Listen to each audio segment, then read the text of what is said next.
Cheryl Dunye is a Liberian-American film director, producer, actor, and screenwriter.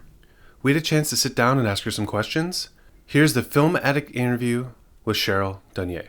I started filmmaking by chance. I was at Temple University in the Department of Radio, Television, Film, which I don't even think it's called that anymore.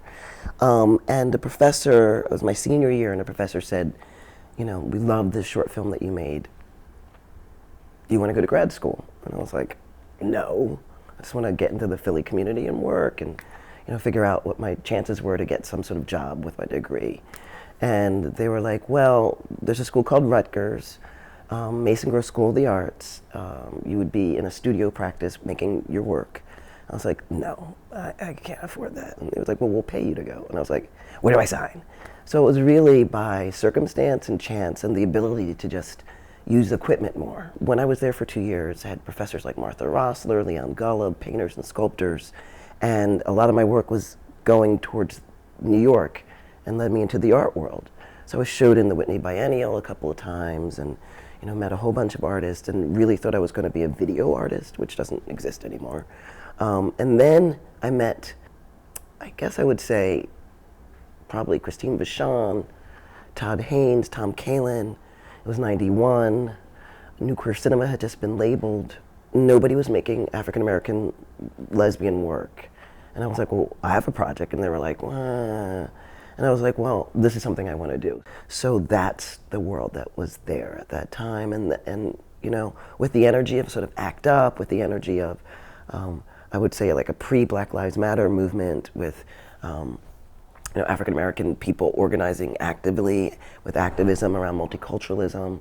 I would say shifts in the art world. You would see Lorna Simpson and a variety of other work. Guillermo Gomez Pena and was in the Whitney that I was in also.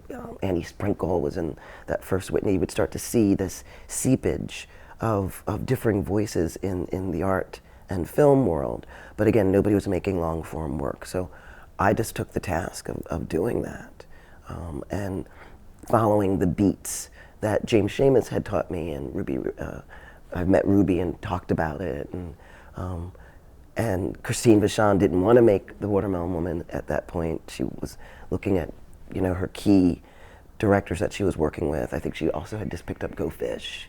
So I just said I have to do it on my own. It has a more authentic voice. It's much more about empowerment. Her name, the Watermelon Woman. That's right, Watermelon Woman. Something in her face, something in the way she looks and moves is serious, is interesting. And I'm gonna just tell you all about it. I went on to win the Teddy Award at the Berlin Film Festival, and it changed my life. That's a good question. I would say that New Queer Cinema's evolution has led to its death. New Queer Cinema is dead. Long live whatever it's called now. I mean, we can go retro and deal with things, but those people who were populating New Queer Cinema at its birth immediately took that bus ride and left. Todd Haynes, I don't even know what he would call himself as a maker. I'm sure he says, I'm just a filmmaker, I'm just a director or writer. As well as the sort of killer films, Christine Vachon world. I mean, she's starting a studio and, she works in a variety of ways. Even Wash Westmoreland, who, was populating New Queer Cinema with his partner who passed away, now he's off making, big films. So anybody who really had their stake in building off of New Queer Cinema and its audiences and feeding queer folks' work left. Social media has really played a big part on my staying connected to the tools as well as the makers and producers of cinema, global cinema, and American independent cinema. I got into the Academy, and at a screening of The 13th in San Francisco, I met Ava DuVernay, who we only had seen each other online. And I was like, Ava, she was like, Cheryl, and I was like, I love your work, I love your work. And I said, what about Queen Sugar? And she said, do you want to direct?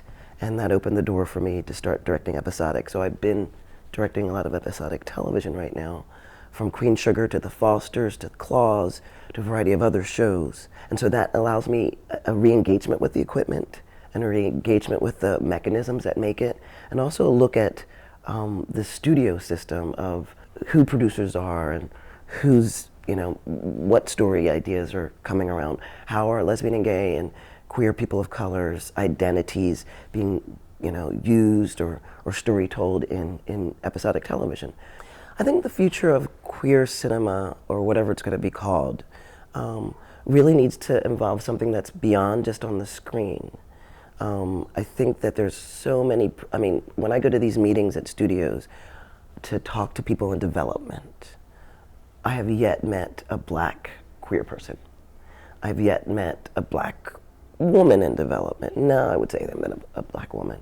But you don't get a queering of people who are developing these shows or being the gatekeepers. They're generally white women who are saying what cinema is in this sort of new world of cinema being, on a cable network or whatnot, because that's sort of where everybody went.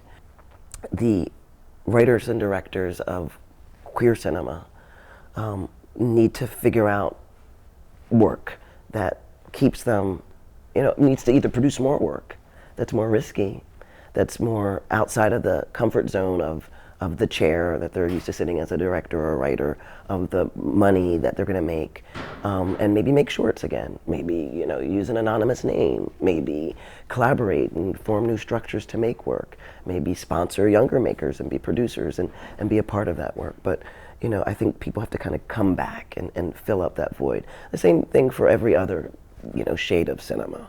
I think African American cinema, the same thing, like Dear White People. He has a show now called Dear White People, and he's making, things that, might be queer in its sense of its content, but not necessarily all, the zhuzh of what, Dear White People was in the sense of black and queer and whatnot. So you gotta get people to kind of sprinkle things into where they're, put their money where their mouth is, put their politics, take it out of their pants again and strut it down the street.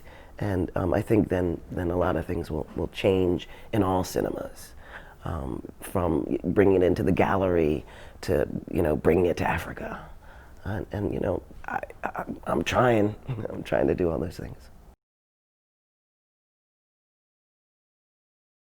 Yeah. That's awesome. Yeah. Today